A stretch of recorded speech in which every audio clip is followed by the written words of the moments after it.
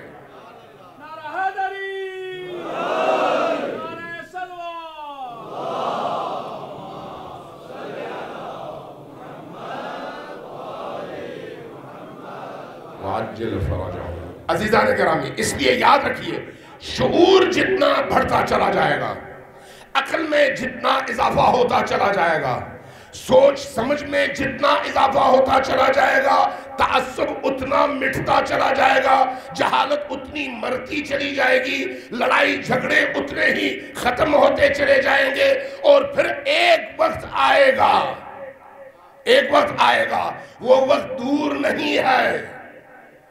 توجہ ہے میں کیا کہہ رہا ہوں؟ وہ وقت دور نہیں ہے، اب بھی ان مسالک فرقوں کے درمیان ٹوٹ پھوٹ بہت تیزی سے جاری ہے، ٹوٹ پھوٹ، میں جوانوں کے لیے خصوصاً یہ بات کر رہا ہوں، ٹوٹ پھوٹ جاری ہے۔ وہ ٹوٹ پھوٹ کیا ہے؟ جن لوگوں نے مسلکوں کو اپنا بت، اپنی عبادت کے لیے خدا بنایا ہوا تھا، ان کے اندر اب مجاہد صفت لوگ نکل آئے ہیں جو ان بنائے ہوئے بتوں کو توڑ رہے ہیں، ان بتوں کو توڑ رہے ہیں۔ میں نے بریلوی علماء میں بڑے بڑے چوٹی کے علماء سے اپنے انہی گناہگار کاموں سے سنا کہ اب آنے والا وقت شیعہ اور سنی کے جھگڑے کا نہیں ہے بلکہ حسینیت اور یزیدیت کے جھگڑے کا ہے۔ میں نے اہل حدیث جن کو ہم عام معاشرے میں وہابی کہتے ہیں، ان کے بڑے بڑے چوٹی کے علماء کرام کی زبان سے اپنے انہی کانوں سے سنا جو یہ کہہ رہے ہیں کہ اب اصل جنگ تشیع اور تسنن کی نہیں ہے بلکہ حسینیت اور یزیدیت کی ہے۔ میں نے یہی بات اہل دیوبند بڑے بڑے علماء چاہے پاکستان میں رہتے ہو چاہے خود دیوبند اور انڈیا میں رہتے ہو، ان کی زبان سے خود یہ سنا کہ اب آئندہ آنے والا معرکہ حسین اور یزید کا، حسینیت اور یزیدیت کا ہے۔ ہمیں اس حوالے سے تیار ہونا ہے۔ یہ جو آنے والا وقت ہے وہ مہدی آخر الزمان کا وقت ہے، اور مہدی آخر الزمان نے وہی پرچم اٹھانا ہے جو کربلا میں گرا تھا، وہی پرچم۔ مہدی آخر الزمان سنی اور شیعہ کے مشترک سرمایہ کا نام ہے۔ توجہ ہے میں کیا کہہ رہا ہوں؟ کچھ دن پہلے ایک اور پروگرام میں کسی نے مجھ سے پوچھا، علماء کرام بیٹھے ہوئے تھے، کہ بھئی یہ تشیع اور تسنن میں امامت کے حوالے سے جو فرق ہے وہ کیا ہے؟ میں نے ایک جملے میں ہی جواب دے دیا۔ میں نے کہا بھئی دیکھو، اصل جو بات سمجھنے کی ہے وہ یہ ہے کہ تشیع کے ہاں امامت کا سلسلہ اللہ کے حکم سے چلتا ہے اور اللہ معین کرتا ہے، اس لیے کہ یہ منصب رسول کی جانشینی کا ہے، اور رسول کا جانشین خود رسول نہیں بناتا، اللہ بناتا ہے۔ لیکن جو اہل سنت کے ہاں خلافت کا سلسلہ ہے وہ ایک ایسا منصب ہے جو نہ اللہ بناتا ہے نہ رسول، بلکہ مسلمان بناتے ہیں۔ فرق یہ ہے مسلمانوں کے بنائے ہوئے اور اللہ کے بنائے ہوئے کے درمیان ایک اختلاف ہے، لیکن یہ اختلاف بھی کب تک ہے؟ جب تک امام زمانی آتے۔ جب امام مہدی کا دور آئے گا تو سنی بھی یہی کہتے ہیں، شیعہ بھی یہی کہتے ہیں کہ رسول کے 12ویں فرزند اور رسول کے 12ویں جانشین، رسول کے 12ویں خلیفہ مہدی آخر الزمان ہیں، اور ان کی آمد ایسی ہے کہ ان کو عوام نہیں بنائے گی، خدا بنا کر بھیجے گا۔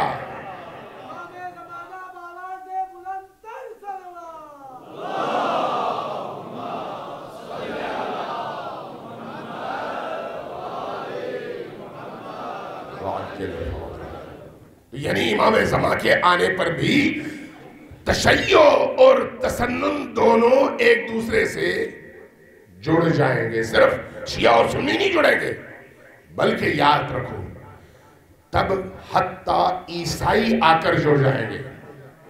اس وقت بھی اگر پوری دنیا میں دیکھو، میں نے شروع میں ایک جملہ عرض کیا تھا، پتہ نہیں آپ کے ذہنوں میں باقی ہے یا نہیں ہے.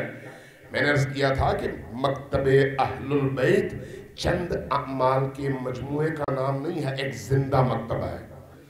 زندہ مکتبہ جس کے اندر ایک روح ہے، جس کے اندر جان ہے، جس کا ایک ویژن ہے، جس کا ایک مقصد ہے، جس کا ایک گراؤنڈ ہے، جس نے مستقبل کا ایک خواب دکھایا ہے.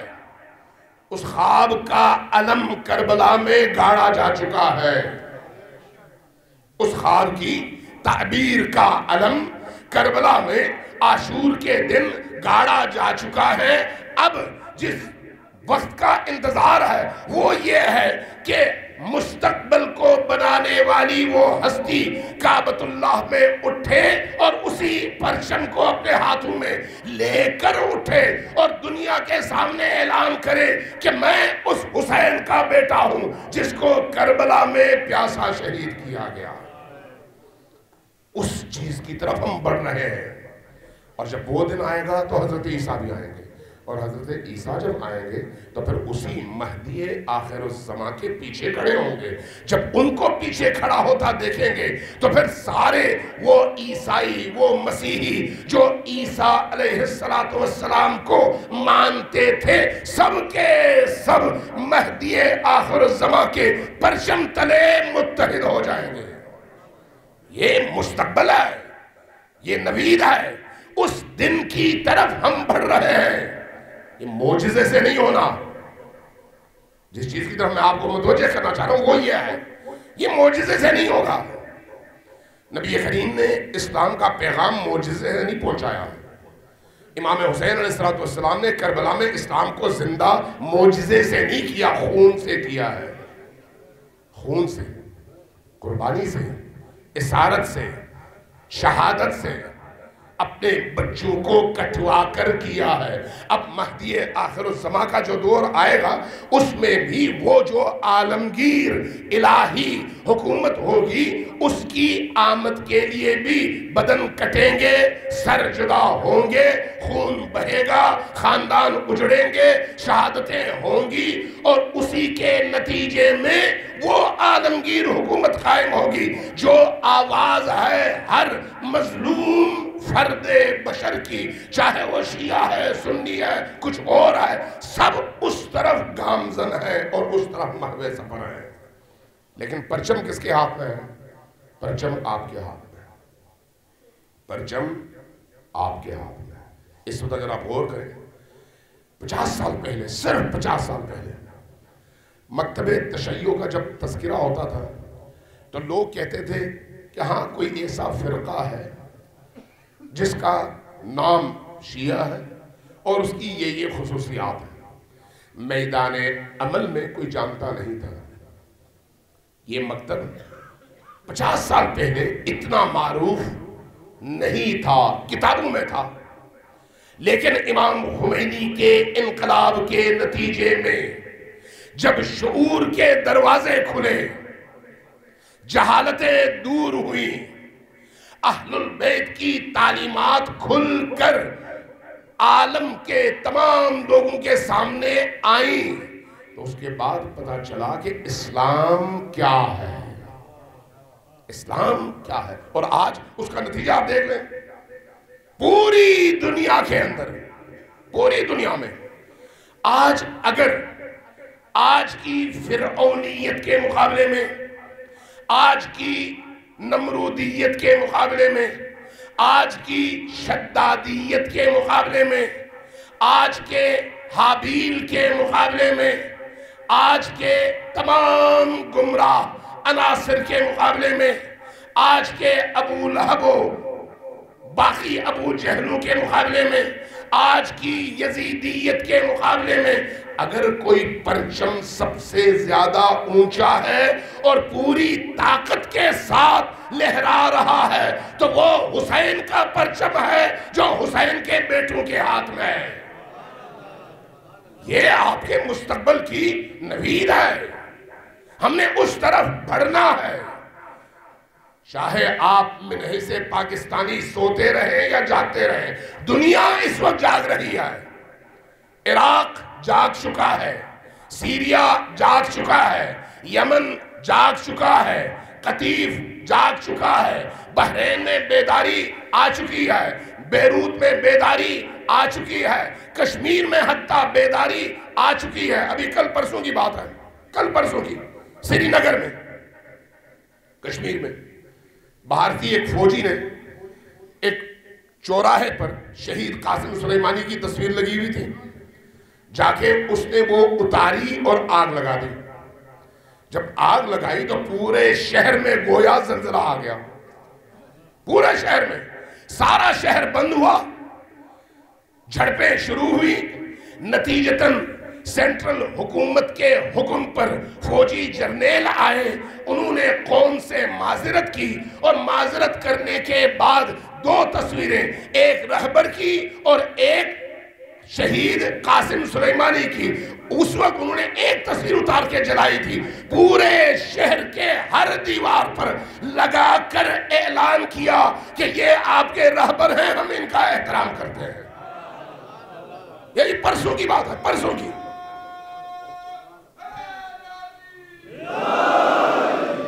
کہیں دور کی بات نہیں کر رہا، ابھی پرسوں کی بات کر رہا ہوں۔ یہ کیسی قوم ہے؟ وہ قوم جن کے اندر کربلا جن کے خون میں روح بن کر دوڑے تو وہ قوم بیدار ہو جاتی ہے۔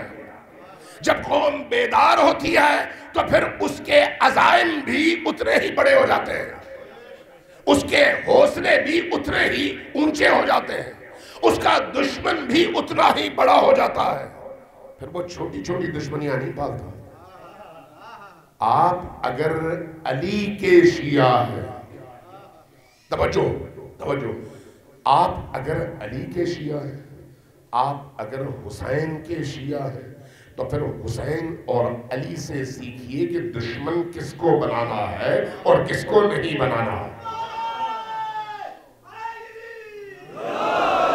یہ جو آپ کے ارد گرد جو کچھ ہو رہا ہے یہ جاہلوں کی وجہ سے ہے، اصل دشمن یہ نہیں ہے، اصل دشمن وہ ہے جو اللہ کے منکر ہیں، رسول کے منکر ہیں، قرآن کے منکر ہیں، دین کے منکر ہیں، اور دین کو مٹانا چاہتے ہیں، اس کو ٹارگٹ کریں، یہ ساری چیزیں آہستہ آہستہ ختم ہوتی چلی جائیں گی۔ اصل دشمن کو پہچانیں۔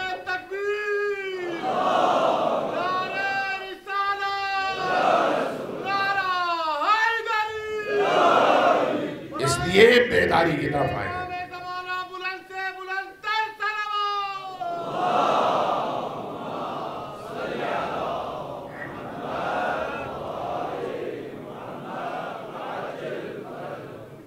اب آپ نے عادت بنا لی الحمدللہ، اس کے بعد بھی بھولیے گا مت۔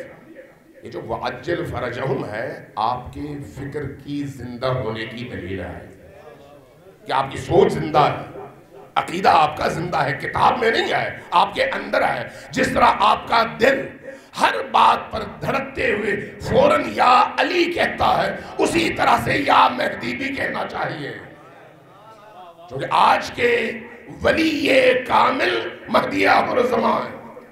اس لیے اس ہستی سے اپنے دل کو جوڑنا ضروری ہے۔ آپ نے الغدیر کا نام سنا ہوگا۔ الغدیر امیر المؤمنین کی ولایت پر تاریخ تشیع میں سب سے مضبوط کتاب ہے، سب سے مضبوط کتاب عربی میں ہے، اب اس کا اردو میں ترجمہ بھی ہو چکا ہے، باقی زبانوں میں بھی ہوا ہے۔